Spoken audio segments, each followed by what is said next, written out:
I'm a little jet lagged still, to be honest. I first woke up at 2:30 last night. Well, that's to be expected, right? It's 5 hours ahead. Yeah, I mean, that was sleeping in for the trip. Yeah. So nice. I'm making my way around. And then I had my alarm set for 5, and about 4:45 is when I started getting sleepy again. Yes. So that got shifted an hour. I just keep thinking that if I were to move one time zone west every, I don't know, couple of days, I would be perfect. Yeah.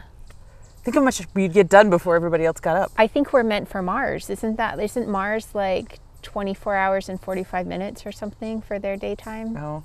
Well, I don't know if more time would help get anything done, but I'm just thinking of like being on schedule and waking up naturally. Yeah. That works.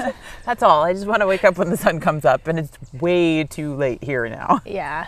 Yeah. Oh, yeah. Everything's shifting now with the times and seasons. So we were going to film this early this morning, but we couldn't because it was still dark outside. Yeah. So it's like 7:52. Welcome to That Knitting Show.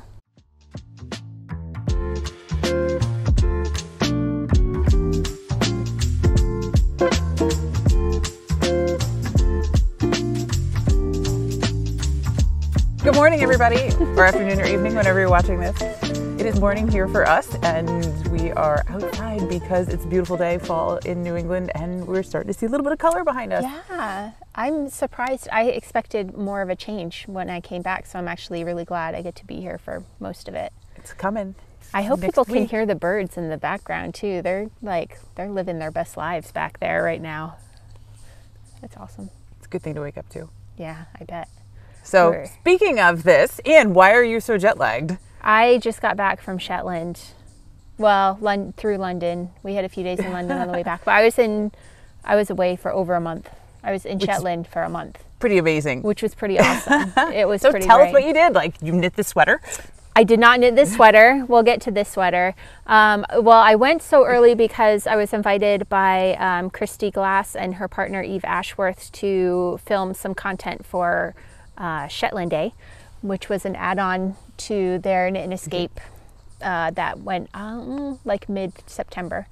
Was a 4-day thing, and then the last day was Shetland Day. And so I got to go early and interview Hazel Tindall and Cecil Tait and Wilma Malcolmson and a whole bunch of people.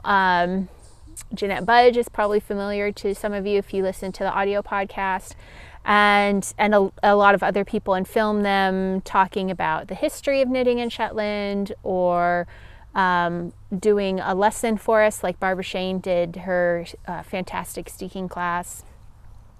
And Alison Rendall talked about her history with knitting and creating patterns, and then shared a really cool thing that she does. It happens up there, but she teaches a class on it, where you have your you have your 2x2 ribbing here, and she actually starts by knitting a cuff in Fair Isle, so it's not ribbing, it's just plain Fair Isle knitting, and then you flip it through, and then you do your ribbing, and then you carry on with the sweater, and then when you're done, you flip that Fair Isle cuff over, and it hides the ribbing with a band of Fair Isle. You know who did that? I don't. Do you remember? Rendall. Yes. That was part of the Harriet mitts. Yes. Yeah, she uses that technique So too. if you were following along as we did the Harriet projects, you have seen that technique before. Yeah. And I got to see Harriet. She came to our listener lunch. We had a fantastic listener lunch at number 88. And I actually, let me see if I can find it real quick. I was at the, here it is. I was at lunch the day before with listener Jillian, who's from England. She was up with her husband. And Jillian Smelly? And she said, I was saying, when we meet people in person, it can be difficult because we know them by their username. We don't know them by their first name a lot of the time. And so I thought, well, we should get some name tags. And Jillian said, well, we should knit some name tags. Yes. And this was lunchtime the day before we were going to meet. And so it's doable. We were like, all right, well, and so I was like, let's do it. And Jolene was saying, when we told Jolene about it, she turned to Jillian. She's like, you can't say things like that in front of Anne. She takes it as a challenge. And I did. So we went down to Jamieson's of Shetland and each picked out a couple colors. And I put a thing out on the event on Facebook, the Facebook event for the following day, and said, hey, we're going to knit name tags. So get cracking. And I showed my colors, but I didn't show what I was doing yet. And so this is the one I did because I wanted it to look like the Hi, My Name Is name tag. But I think if I did it with lace weight, I actually could have fit the Hi, My Name Is. We'll hook you up. So I ended up with their 2-ply jumper weight, and that was mine. And I'll see if I can find the picture I took of everybody's and stick it in here so you can see, because I didn't show what I was doing. And so everyone did their own version of the name tag, and it was so creative and cool. And there were 3 people who didn't do it because 2 of them weren't on Facebook, and one she was living her life. She wasn't hanging out on Facebook. You know, she was in Shetland. I would see that thing like a week after the event. Right. But everyone else did it, and so I was like, oh my gosh, it was just wonderful. I was going to see if I could find it. It might not happen that quickly, but yeah. So it was great, and then I was there for Wool Week. I ended up doing lace knitting. It was like full-on lace knitting while I was there. Almost all of the classes were with a woman named Elizabeth Williamson, and I'll put a link to her Instagram in the show notes for people. Her mother is Betsy Williamson, who's very well-known Shetland lace knitter, but Elizabeth does absolutely gorgeous work on her own accord, and she did a series of classes that I was into. And then Sheila Fowlie is also a lace. Sheila Fowlie's one of the remaining professional Shetland lace knitters. She does a lot of knitting for like wedding parties and things like that. They'll do like capelets or shawls or whatever. She does gorgeous work, and I had a class with her, and so now I'm like back to being obsessed with lace. And I was thinking about the Louisa Harding book. Yes. And I was like, oh my god.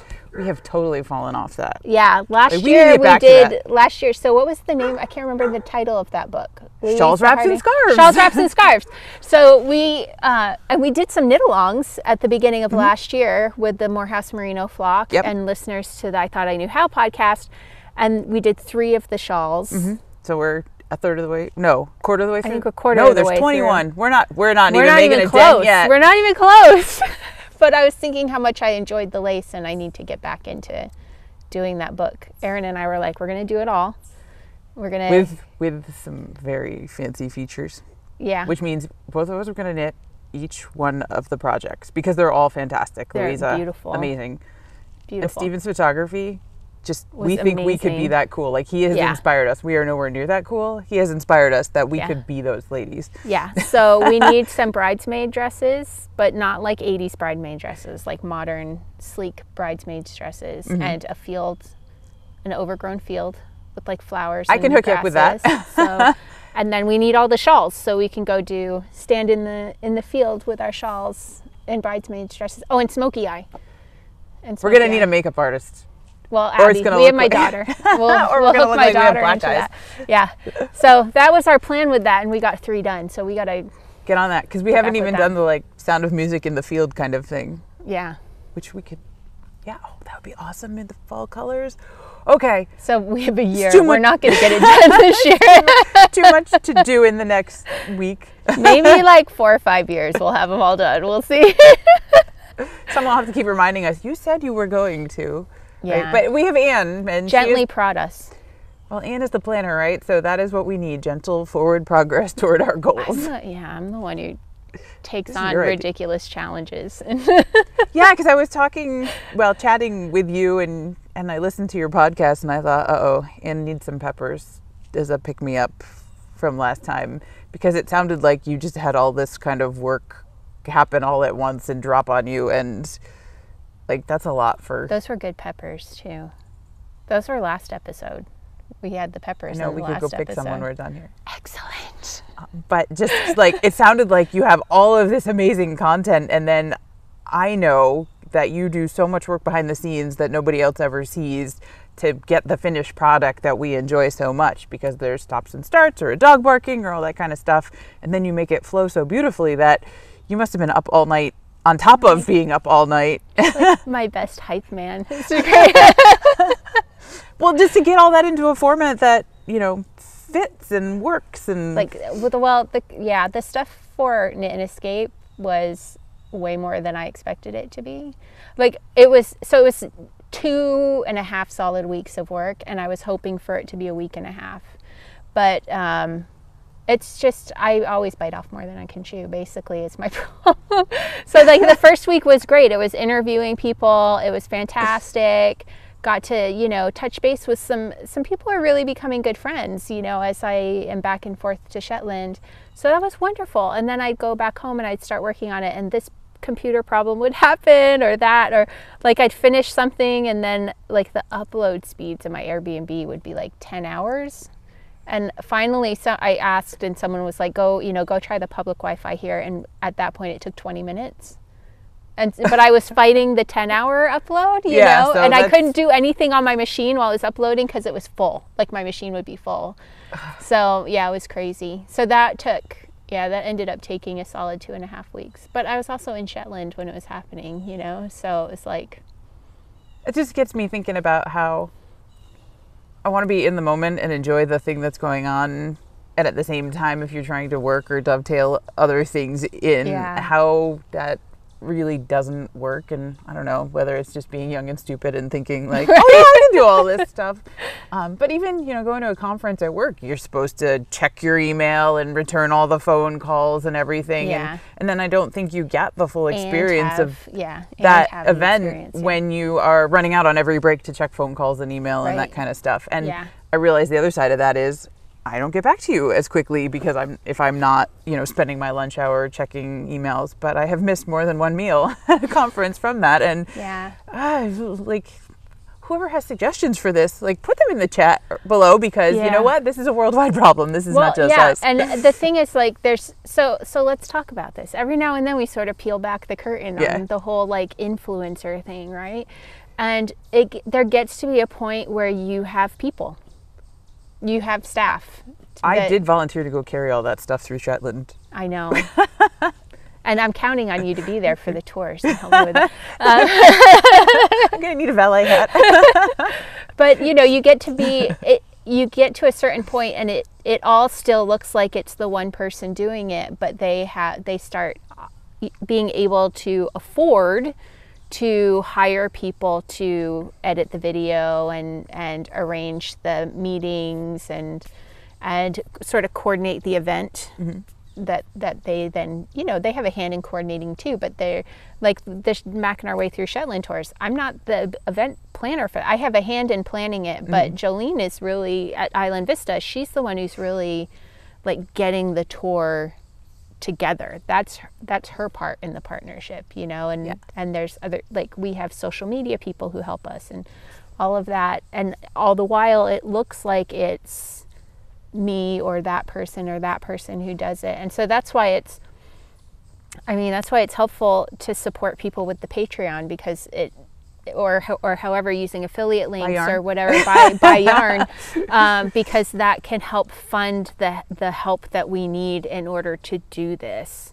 Because really at a certain point it becomes a situation where it's like, are you going to be sane and happy and producing content, or are you going to end up in a loony bin trying to juggle everything, and your family's going to get neglected and day job's going to get neglected and everything. So it really, like, just to be honest, if you're seeing the influencers, the knitting influencers that you're seeing out there, a lot of us have help to juggle all of this.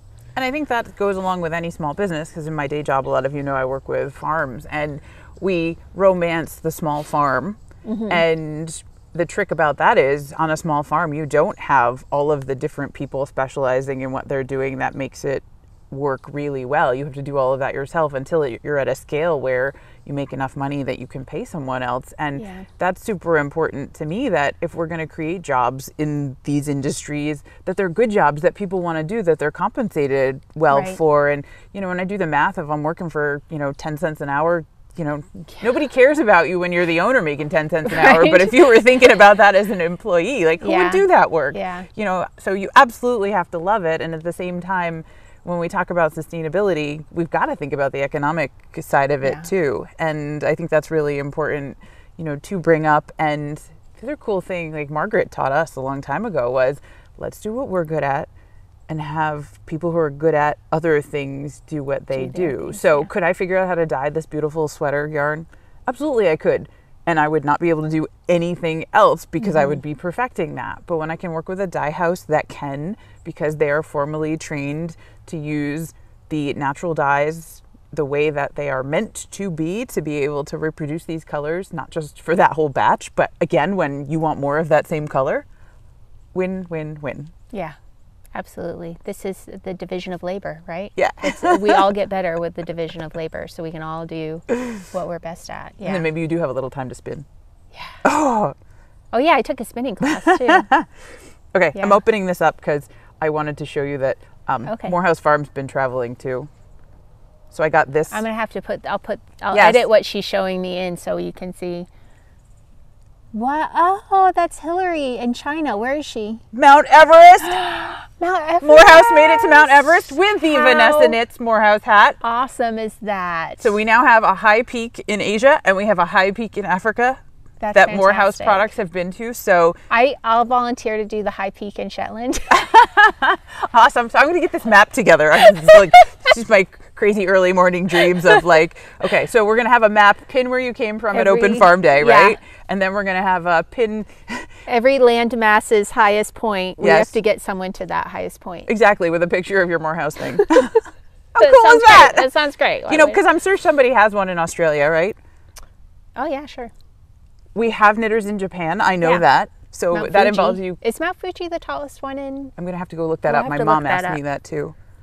I think it is. I'm not entirely sure though, or if it's just the tallest one in the Tokyo area. I don't know. We'll have to find that out. We could go island by island, right? New Zealand, North and South Island. I mean, there's no rules for this. There's a lot of islands in the world, and they all have a highest peak. Right. And the only one I'm bummed about is, Patrick, you didn't tell your mother you were climbing Denali until you were done because you didn't want to worry her. I could have given you something to wear. You'll have to go back. Do it again. Do it again. Right. Okay. So that was our exciting travel. Awesome. That's fantastic. That's really, really cool. I've been loving watching Hillary's stuff. My sister has been overseas on an assignment, and she's in China, so she was meeting panda bears and all kinds of sorts of great cool things. So we're going to share that video with you too. Yeah. So. Oh, but really quick, this sweater, I did not knit this sweater. I can't take credit for it. The Shetland Textile Museum is a volunteer-run museum. They cover all of the textiles of Shetland, so weaving, crochet, knitting, what have you, tatted rugs. And they have the best gift shop of any of the museums because it's like 99.9% hand knits by or hand spun or hand dyed fiber from the people who live and work there. And I actually was buying some Shetland yarn, some organic Shetland yarn that they have there that isn't being made anymore. It's like slowly dwindling out. I may have bought too much of it. But I was like, I was there paying for it, and I was sort of like looking around to see like what else, you know. I'm only here once this month. So what could it be? And then I was like, okay, I'm done. And then I like looked again, and over on a little bench to the side was this sweater folded, and it was folded, so I couldn't even tell what size it was. And I was like, well, let me look at that real quick. And I picked it up, and it is knit for me. It absolutely is. Like, it's your colors. It's my color. It's the right size. The sleeves are the right length. I didn't have to cut off and add some, which is what happened last year with my sweater. It was a little short. I had to cut off and add like an inch and then graft the sleeves back on. That's why I do 3/4. I was so happy. I was so happy beautiful. to find this. Yeah. So this is my, oh, sorry if I hit my microphone. Sorry about that. This is my sweater for this year. Is there a better souvenir? I mean, yarn, maybe, if you're going to do your, your own sweater. But a knit for me sweater, perfect. Was very stoked. Okay. Awesome. So Ellie has been traveling, and Hillary's been summoning. Mount Everest. Me. I've been cleaning out the studio because we are hosting Amy Snell, the Devious Knitter, at Morehouse Farm Open Farm Day. We've got some really awesome classes in brioche, and if you've never taken it before, do not be intimidated, because if you can knit and purl and slip stitches and do a yarn over, Amy will have you knitting brioche in no time, and she will even have you understanding how the stitch works. So if you run into an oops, because years and years later I still oops in my knitting, if we know how to fix those, we've got full knitting toolboxes. That's very good to know, because you taught me how to brioche. Was it after our last episode? We were on a Zoom call of some kind. Two episodes ago, recently, Erin taught me how to brioche, and I took to it really, really quickly because Erin's an excellent teacher. But then I also was sort of like, what happens if I mess this up?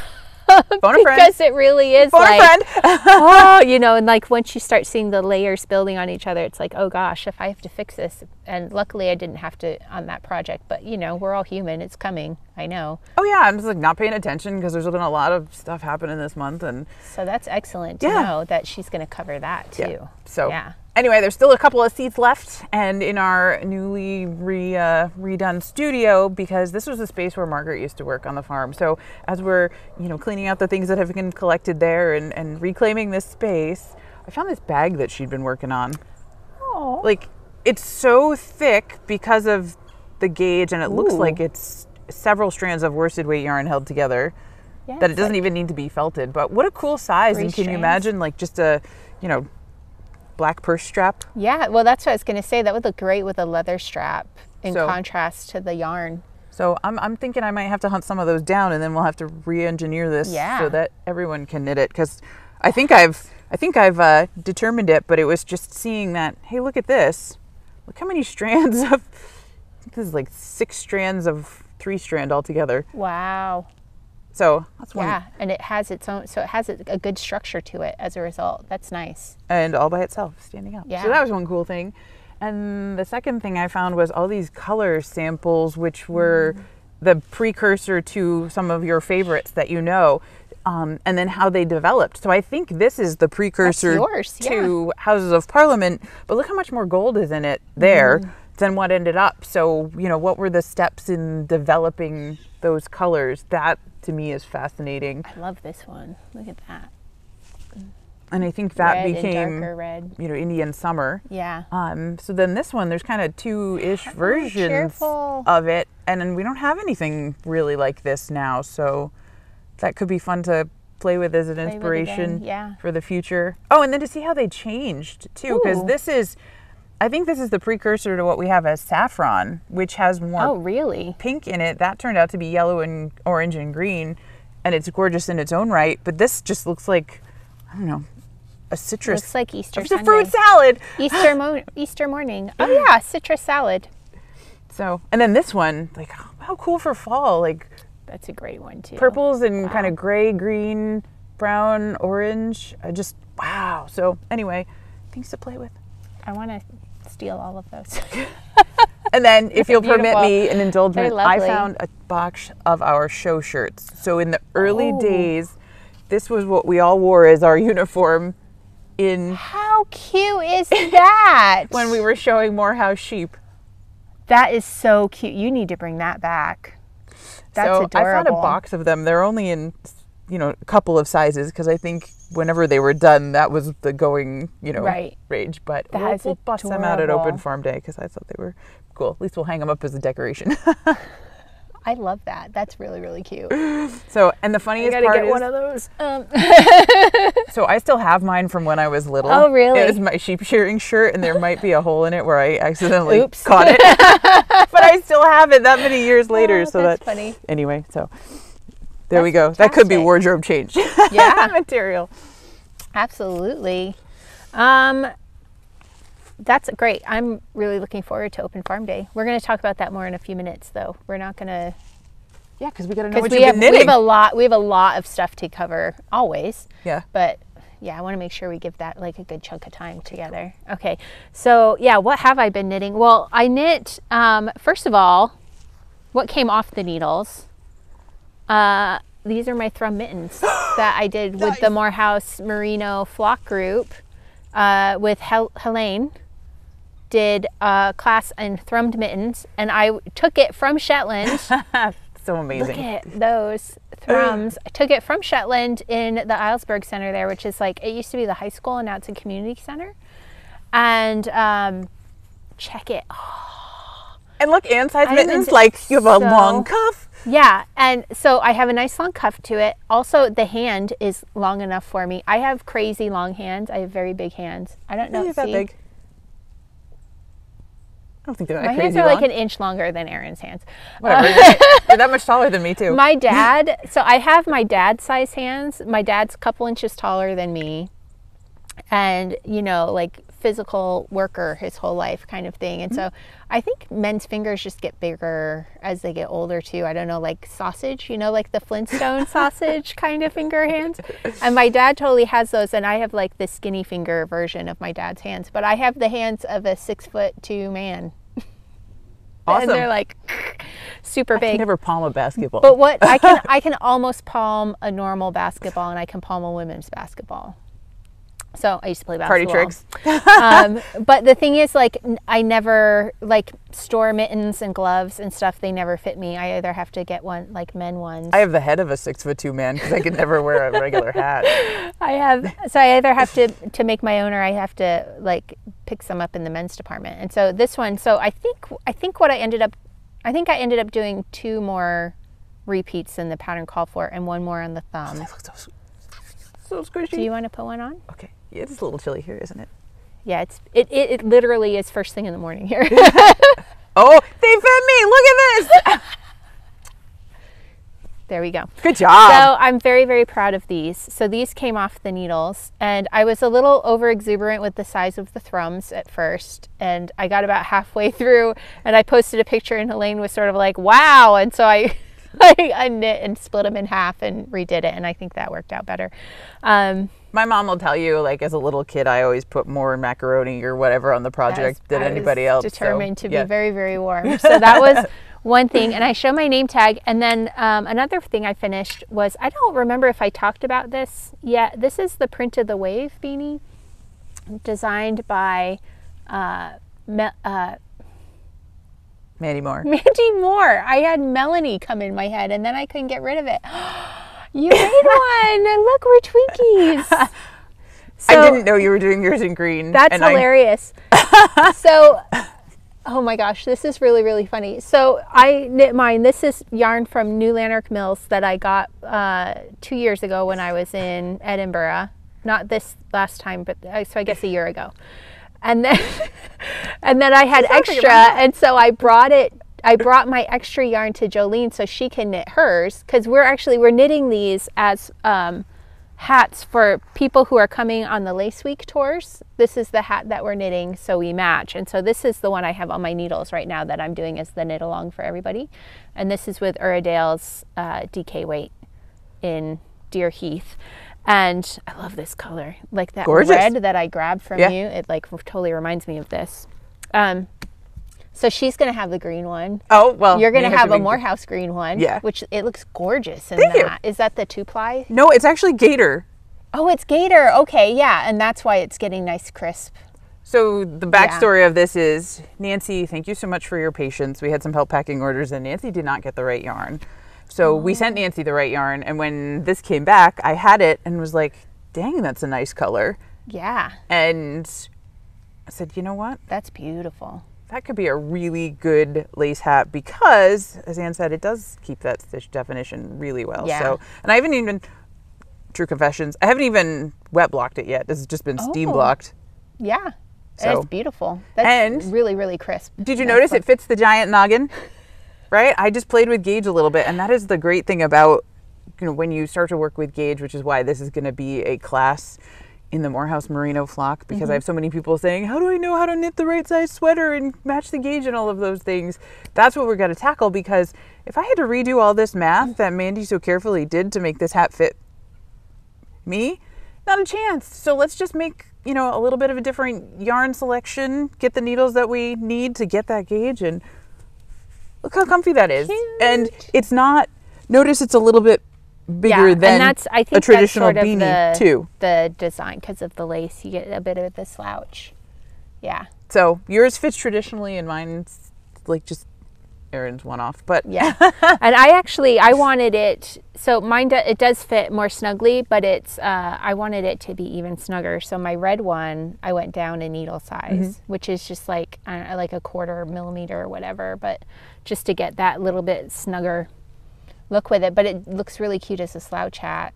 And I've seen other people doing it like that too. Cool. So Check. it's like that. Check, check. But yeah, absolutely gauge. Oh my gosh. A thing I have on my needles that I don't have with me right now is the Strom Cardigan, which was in the Wool Week annual for last year, Shetland Wool Week. And it's gorgeous. It's brown, but then you have like pink, blue, and purple for the pattern work, and you have it at the cuffs and you have it at the yoke, and then the button band and the bottom and everything is all in pink. So against the brown, it's like luminous, you know. I love it. But I started knitting it, and with like a traditional Shetland jumper like this, you know, you start out with the cuff and you increase a certain number of rows. You increase on either side of the midpoint as you go. Well, you know, it's you know, so you end up with one side that sort of grows this way. Well, mine was growing like this way. It was going way too fast. Because of gauge. Because of gauge. And so I had to sit down and do the math with it and figure out her row gauge versus my row gauge. And I was getting more rows per inch than she was. So rather than increasing every 5 rows, I have to increase every 6 rows, which is what I'm doing now. And it's growing at the right rate again.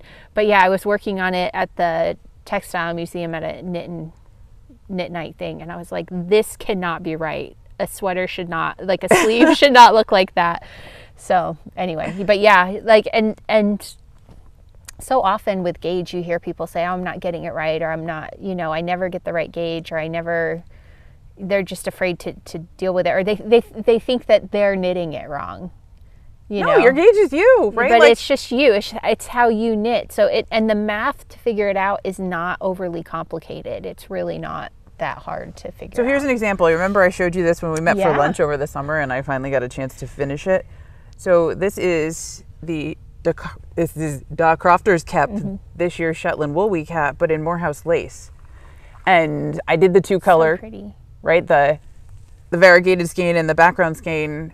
It's our lace weight, which is a light fingering though. So you can knit these different kinds of projects with different yarns and different needles. And this one, being that I think I did this on a 2 just to see what would happen. Right. And see how it fits on my head, right? It is the beanie that is meant to be. So on a normal person, this would look perfect. I just have a giant head. If you have different yarn and you want to substitute that in, that's not a hard thing to do. You have to experiment a little bit to see, okay, what's this yarn going to do? It will tell you once you put it on the needles, and then we use that information to say, all right, here's how I'm going to turn this into that other project that was calling for a different yarn. So yeah, totally can do it. And even like with the Print of the Wave beanie, this is a DK yarn. Mandy's actually going to be releasing this as a fingering pattern too, so if you want it in a finer yarn, she will do the math for you. But that's also something that you could do yourself too. You know, if you knit a swatch, do the math, measure your head, you know, you can figure. But we'll give you all the steps, because that sounds intimidating if you don't love numbers right away. Right, yeah, true. So the other thing I have on my needles right now, I'm reaching into the depths of a bag over here very carefully, is my this sweater, the Atlantis Tunic. So I have the sleeves picked up, and dang, I like that color. This is burgundy, right? It's a great color. I think so. Burgundy. This is the outside side. Yeah, so I got about 2 inches done yesterday, and then I looked and I realized that I had the inside on the outside as I was doing the sleeves, so I just pulled back, and I'm going good now. I'm going good. So I'm going to be knitting this. We have Rhinebeck or Open Farm Day in a week from today, a week from when we're filming this. So I have 2 sleeves to do and to do up the ends and block it. But yesterday I had it on, put it on, and you know, it'll grow as this one grows as it's blocked. So I was, you know, putting it on. I was like, oh, this is pretty excited snazzy to wear it. So this is my third It looks fantastic. version that we have, and this one's actually the smaller one. And I'm not a small person, but just the way it fits is so different than the other two. And in the flock, you have seen me post the different versions so that you can see how it fits the same body along the way. And as we talked about last time, right, just because you happen to measure a certain amount doesn't mean that's the size sweater that you want, because they're going to fit you differently. So definitely take a read up on that. Yeah. So this one, and also I think the design itself was designed at a time when like the big boxier sweater was like the look, and now we sort of go it's funny because you watch what people are wearing now and it's either more fitted or it's even more boxy than like in the 90s when we were wearing like bike shorts and sweatpants. Like this was one of those Margaret had designed, sweater with V design, and so trying this on, right, it's giant and boxy, and then I put it on, and we'll find a picture of me standing up in it, because now I've got all this wool stuff on my lap and on my person. Wool at the moment. But this is one of those things like you have, you know, stolen your partner's sweater. It was definitely made for somebody else, and it is the most comfy thing. It's got this really cool basket weave design in a V here in the front. And shout out to Sandy Rosner, who's done all the math to grade this so we can have it in a bunch of different sizes. Awesome. So thank you, Sandy, and really looking forward to having this be out there in the wild. Yeah. Because Morehouse classic pattern that comfy. Margaret designed, and it's kind of like, I don't know, Christmas every time I'm opening a new box. What's in Seeing here? some stuff. That's exciting. So, yeah. Yeah. But I didn't knit it, so I can't even claim that as off the needles. The last thing I wanted to share is today, like the day that we're filming this, is the start of the Stephen West Mystery Knit Along. So later this morning, like the clue's not even updated yet, but later this morning is the first clue, and so I'm sure y'all know who Stephen West is. Incredible, very funky shawl designer. Yep. And he does these yearly knit-alongs, mystery knit-alongs, and he'll tell you like the sorts of colors you need and how much you should buy of those colors, and give you sort of hints on, you know, ways that it might interact with one another, but then you just got to trust. And you just wait for the clues to come out, and it's over 4 weeks. You get a chunk of the shawl to do. And so I was in London for a few days before we came back.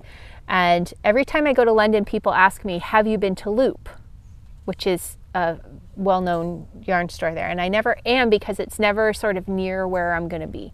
But my husband wasn't in London yet. And so I was like, okay, I'm going to get on the subway and go to Loop. And first of all, it's a beautiful shop in a lovely area. Like you could go easily spend a day in that area shopping, and like it's just cute shops galore. And they have a wonderful selection of yarn there. But I will say that as an American traveling in London, the thing about Loop is that they import so many yarns from other countries. And so I went in as a tourist to Britain looking for British yarn, and it was like you brought your stash from home. None. There was almost none. It really, it was. First of all, what they sell there is amazing. They have the best of what's available, but it's all stuff that's available to me already here, you know. Mm-hmm. So I was sort of like, oh no.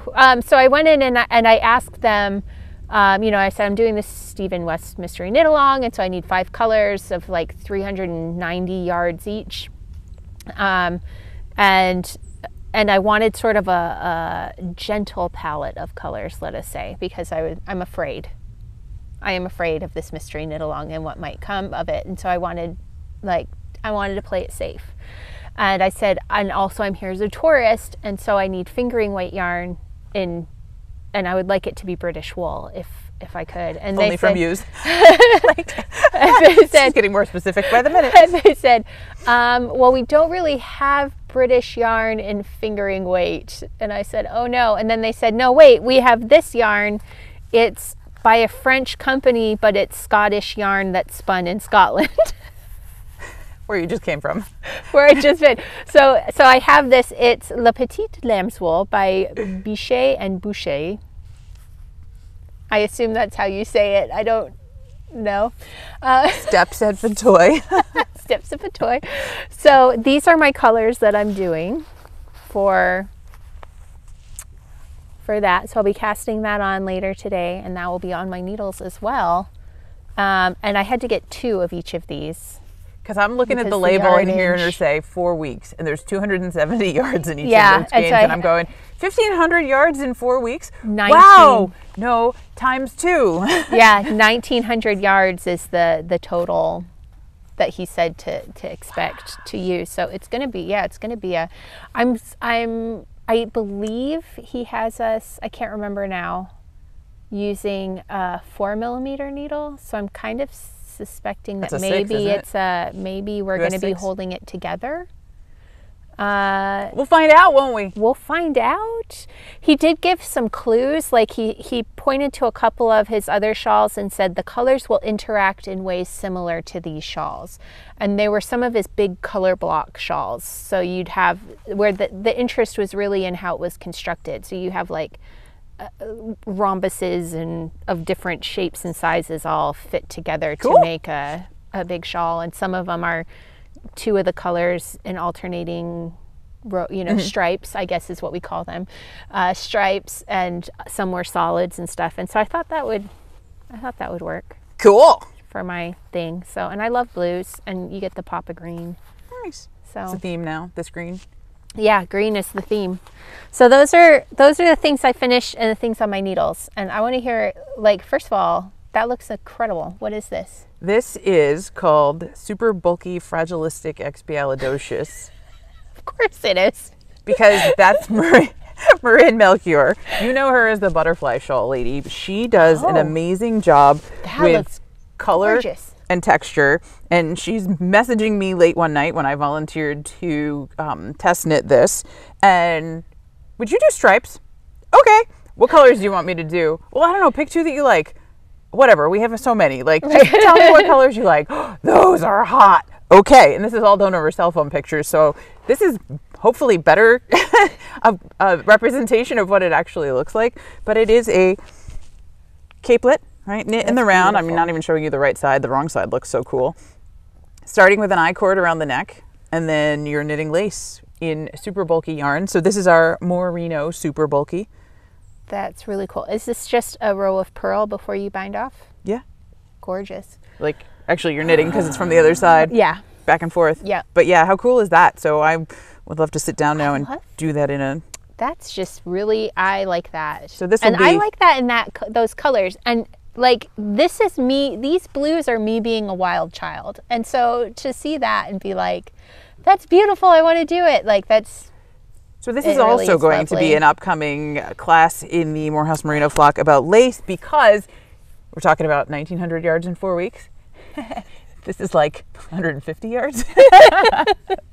Can we still do it in 4 weeks, though? We could absolutely do it in 4 weeks, but you could also do it in an afternoon if you wanted to. That's fantastic. Isn't that cool? And I love that. I just, when you need a little something over your shoulders, because it's not superwash yarn, it just stays put. If you want a shawl pin, grab it, but you don't need one. It'll grip a little bit to itself. I love this. And I normally am wearing a wool dress. That's like my uniform these days, is one of the dresses from Woolland. And they're just pretty much like a straight t-shirt dress kind of thing in one color. And so I've been getting a little crazier with my knitted accessories. And so I'm just like envisioning this with my long sleeve black one with like big old pop of colors. There is a bright green, we call it key lime. Nice. That would be fantastic. Anyway, and just when you just need an extra layer on your shoulders, but you still need your hands free, she did an awesome job of making this, right? The points curve right around your arm. And it's not sized, right? So you don't even have to worry so much about all of that. So, yeah. I am looking forward to that. How long do I have to wait before the flock does this? I'm going to do this in November. Excellent. And then we'll get on to swatching too. Okay. But here's one that you don't need to swatch for, and this is just me with odds and ends, because we have sometimes different quantities come out of the mill when you're doing a test run. So Kate Atherley, did Kate's Everyday Desk Shawl, and I had these random skeins of 300 yards of worsted weight, so I played around with it, and I think this is on a size 13 needle, and because it's ribbed, it's not floppy, right? Like it's actually got really good drape. And best thing about this, Kate, absolutely, knit until you run out of yarn or time, whichever comes first. I love it. So I'm going to have these unique skeins will be available at Open Farm Day and Rhinebeck, because here now I'm like a la Christy Glass, 3 layers. But look at this. Yeah, now put this sweater on.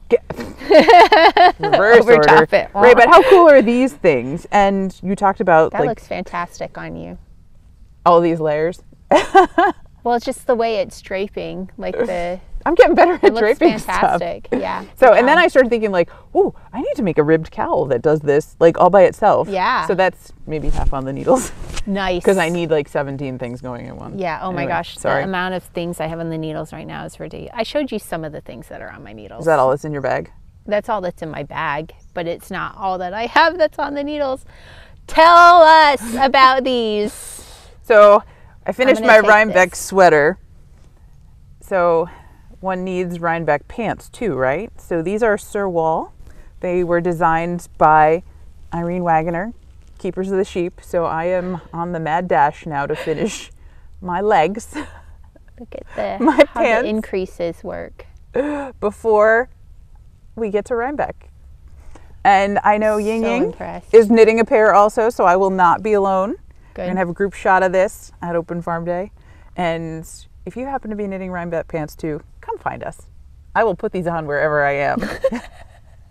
Just so that we can take a picture and show Irene, as she is now halfway around the world learning about knitting and spinning in Armenia. Yeah. Well, I'll put a link up. She found a beautiful spinning wheel, antique spinning wheel the other day. That she thinks is parts of other spinning wheels, yeah, which I think is she's so right. totally I think the she's case. right looking at it. I'll give that back. Okay. Reluctantly and sadly. How should we talk about Rhinebeck? What's this purpley thing over here that you haven't shown us yet? Oh, this one? Yeah. This was I need to finish this. This is called Little Slip of a Thing. And it's I'm drawing a blank on the designer's name. It's from Knitty from a bunch of years ago, but I was looking for felted bags. And you felt an I-cord as well. This starts out like 9 feet long. So now I need to put grommets in here. What a cool size for a handbag. That is cute. Anyway, so just playing with different things you can do. So you just do grommets through the corners? Yeah. And run that through? Yeah. So anyway, it's always good to have a little extra things. That's really cute. You know, I haven't been to Knitty in a while. I need to go and see. There's some really good stuff there. And like, this is just amazing. I super felted it. I think you could play around with how felted you want it to change the size a little bit. But. Well, yeah, it looks like it's a good sturdy bag though. It is. Yeah. You got a good sturdy, really good sturdy fabric out of that, which is what you need in a bag. And again, as Amy Snell taught us, like, why do you even bother with the ends? Yeah, if you're going to felt it, you don't need to weave in ends. You can just trim that off now. Yeah. So we have all kinds of odds and ends. So I want to talk about Morehouse Open Farm Day in Rhinebeck. Okay. So bad. I want an update on, like, okay, I want to go through the day for Morehouse Open Farm Day. That means I better get the schedule so I don't forget it and tell us the wrong things. I want to, like, we have to tell people how to register and stuff for that. I want to know about the day. I want to, are we going to talk about what happened with the knitting in the presence of sheep? We're going to do our own version, yes. Okay. And then... I have to get the schedules. Bear with me. And then... from there, we'll go on and talk about Rhinebeck, which is the following day. It's going to be a crazy. I'm just going to fix your hair real quick. Okay. It's just going to. It's going to be a very busy next week, and I'm looking forward to it. It's going to be awesome. Yes. Okay. So Open Farm Day is the 15th. That is the Friday before Rhinebeck. So if you are in town early, come on over because we've got some really cool stuff going on. So many of you may know Albrecht turned 81 2 weeks ago, which is awesome, and you wouldn't know it. However, he does like his privacy, so it is important that we respect, what he has asked for. So it was a big deal to talk him into letting us have Open Farm Day twice a year, and then it got all sidetracked by COVID. So this will be the first one back. So we are really excited to welcome people to the farm. He has agreed. He and my dad are going to hang out and talk about sheep, hang out with some members of the sheep flock, and answer whatever questions you have about sheep. So that'll be going on pretty much all day. Oh, cool. It's going to start from 10, and then we're going to go till 4:30 because it gets really dark really early, and we don't have lights around the farm because we like to be able to see the stars. So we want everyone to be able to find their car easily in the daylight. In between there, though, we've got lots of things going on. So Amy Snell, the Devious knitter, is going to teach small group classes in our newly reclaimed studio that I was telling you about. So that's an introduction to brioche in the morning from 9 to noon. Yes, it does start before open farm day, so you get first crack. Prime parking. Yeah, first crack at that. And then in the afternoon, she's going to teach Brioche Explorers, which is going to teach you increases and decreases and syncopation, which means switching your primary color of focus. And that's a class she developed exclusively for Morehouse Farm. So I'm going to get in on that. You can register right through the events page. We are going to do a group picture of the Atlantis Tunic. So I'll have it done. Even if you don't have it done, wear it, because we don't judge. You can have your needles hanging off an arm. That'll Absolutely, because whips are an important part of knitting. That's how we get to finished objects. So that's going to be at 12:15. So if you're around for lunch, shout out to the Cider Brothers Roadhouse. They are expecting knitters. If you need food, you go to the end of Milan Hill Road, where Morehouse Farm is. Take a left back towards the Taconic, and awesome food. Say hi to Stephanie for us. Is that where we ate that one time? It is. Oh, their burger's amazing. Get the burger. It's so good. They made me a pulled pork salad because whatever, dietary restrictions these days, but they had such awesome pulled pork, and then they put it on a salad for me. So my high recommendation there. Maybe that's what I'll try this time. All right, so we got that. Sorry. Yeah. I'm just thinking about the food there. Distract you already. Like, it was surprisingly good. Albrecht is going to give a talk about how Morehouse Farm got its start at 1:30. So he called the other day and said, I need more information about farming in general, because now that he's going to give this one talk, the Rotary Club has already asked him to give a talk about raising sheep. So we're going to put him on the tour circuit. So you all are going to help him practice and like work out the nerves. Yeah. So that's going to be awesome. Helene Dreisen is going to come. She's going to be there around 12:30. She said she was planning to arrive. So you can meet the designer of the thrummed mittens that Anne knit virtually all the way from Shetland. Yep. She's also got a hat pattern and a slipper pattern. So you can get stocked up on all of that stuff. Awesome. And then in the afternoon, we are going to knit in the company of sheep. So Clatter Ridge Farm started this thing, and they were going for the world record. But Guinness said they won't recognize it until somebody challenges it. So we're going to make a go of it. They have since had their own another event at a festival grounds, which is where the farm is. So our New York farm has all kinds of hillsides and places where you don't want to park cars. So we're going to enjoy this and challenge their first record. So it will be official. And then at some point when we can we'll try it again, bus people in a better place. Yeah. We can think of that. Yeah, they pretty much blew us out of the water before we even had a chance. I think we were trying to beat 25 or something before. Yeah, so we got and that. And then they did it again. We were like, we can get 26, no problem. We could totally do it. And then they did the thing again at the event grounds and had 230 people. But since nobody can, since we can't beat that because of parking, we just can't. Guess what? That won't be a record. Right, that's okay. But we'll get the challenge in so it can become an official record, and then we can plan another. Right, where I have an idea of where we might be able to do that. Excellent. Yes. So anyway, that is Open Farm Day, and you are welcome to bring your knitting and just sit and knit with the sheep. Yeah. Keep in mind, these are going to be the lambs, so you're going to meet Swirl, the multicolored merino, chocolate and vanilla swirl. And Blackberry. Blackberry, yes. We saw him. We were giving him his dewormer earlier this week, so everybody's all spiffed up. Looking forward to meeting you. Excellent. Okay, so the day after this starts Rhinebeck. Yeah, so we leave Open Farm Day and we got to go finish setting up at the fairgrounds and hope they don't kick us out before we're done. Right.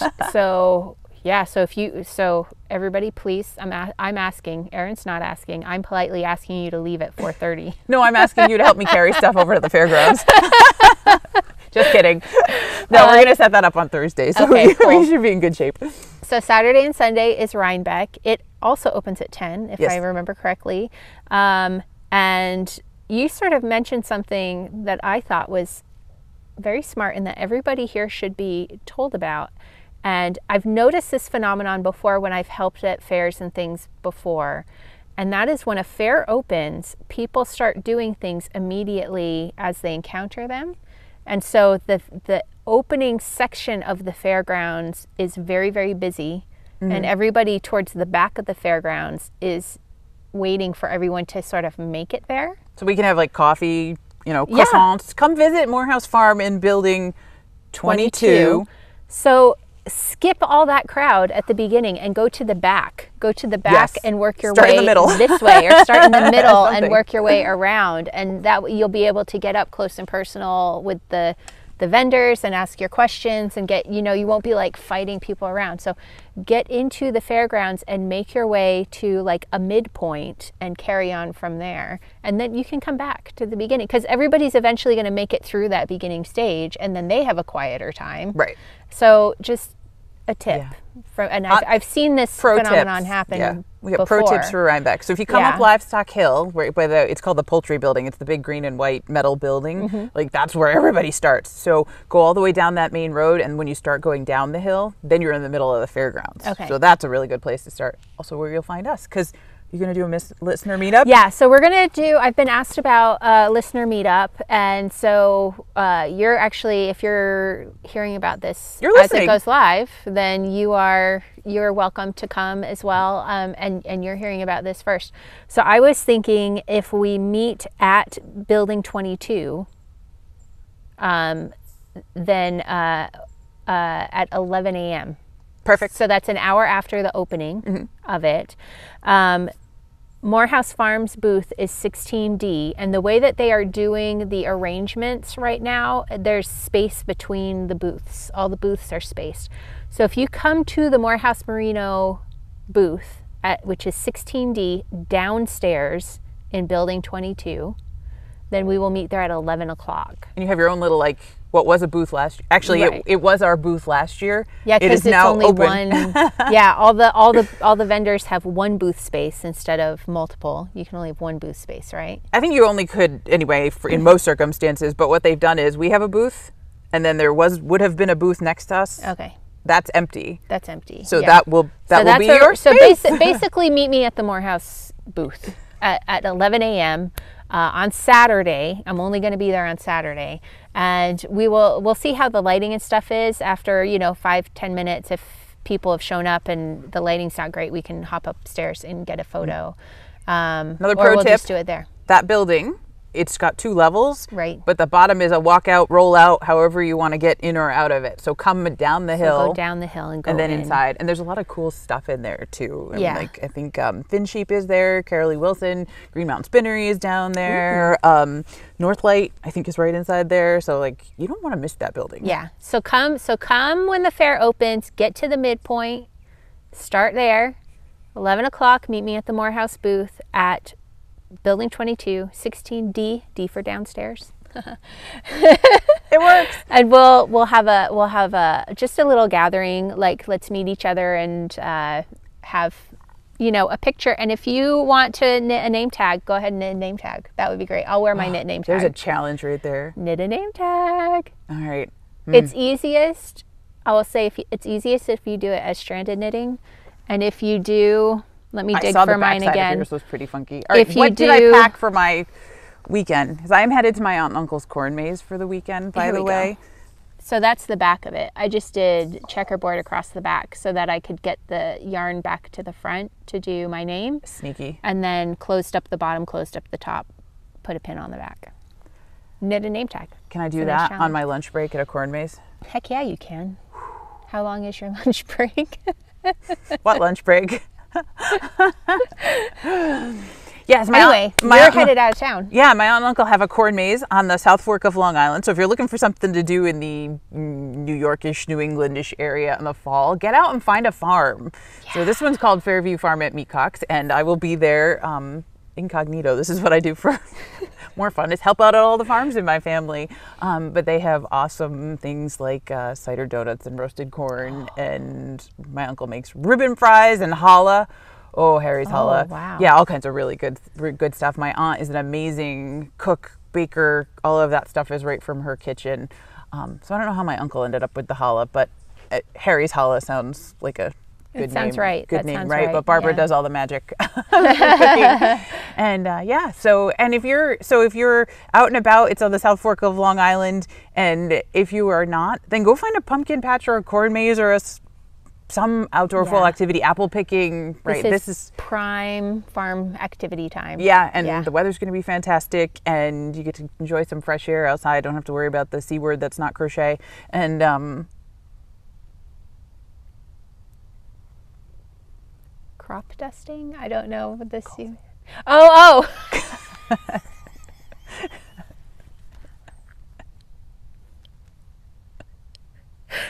Did I mention it's early and I have jet lag? Okay. Carry on, please. Shout out to the C word crochet. Like what other C thing? The one you've blocked out. Yeah, I have. Yeah. Anyway, yes, go enjoy the outdoors and support a local farm, because they work hard all year, and this is the chance when they get to share all of the wonderful things they've been working on seasonally. And it just makes me think about us, right, as knitters. All right, it's getting cool. This is fall. This is the time that we're all excited to pick up our needles or our hooks or whatever we're working on. But all that's grown into that, right, from if it's sheep, right, lambing early in the year, the ewes getting shorn and the rams getting shorn, the lambs are growing, right? All that fiber is being processed, ready to go so that it's in time for fall. And you only get a chance to do these things once a year on a farm, in a lot of cases. So it takes a long time to build that expertise. You know, if you're growing apples, you know, what nutrients do they need? What's the right pruning for the trees? You know, what do you have to do for all the, you know, caterpillars, you know, to keep them off of your fruit, that kind of stuff. So that's a long, slow build, and those are folks that are absolutely dedicated to their craft. Yeah. So go enjoy it, because they know what they're doing. Absolutely. We need them, and they need our support. So get out there and have fun. And then it's like twist my arm, go to a farm and eat a cider donut. What, you know? No, then you're going to help me make 40 quarts of applesauce. Okay. Sounds good to me. Well, we should probably call this, because I think it's an episode. Erin is literally leaving to go, like, after this is done. That's why we're here so early, because... So planes, trains, automobiles, I'm going for a boat ride. Yep. Got to get it all in there. Get the ferry, yeah. All right. So, very good. We'll Thanks, see you everybody. guys Hope next to month. see you soon. Bye-bye.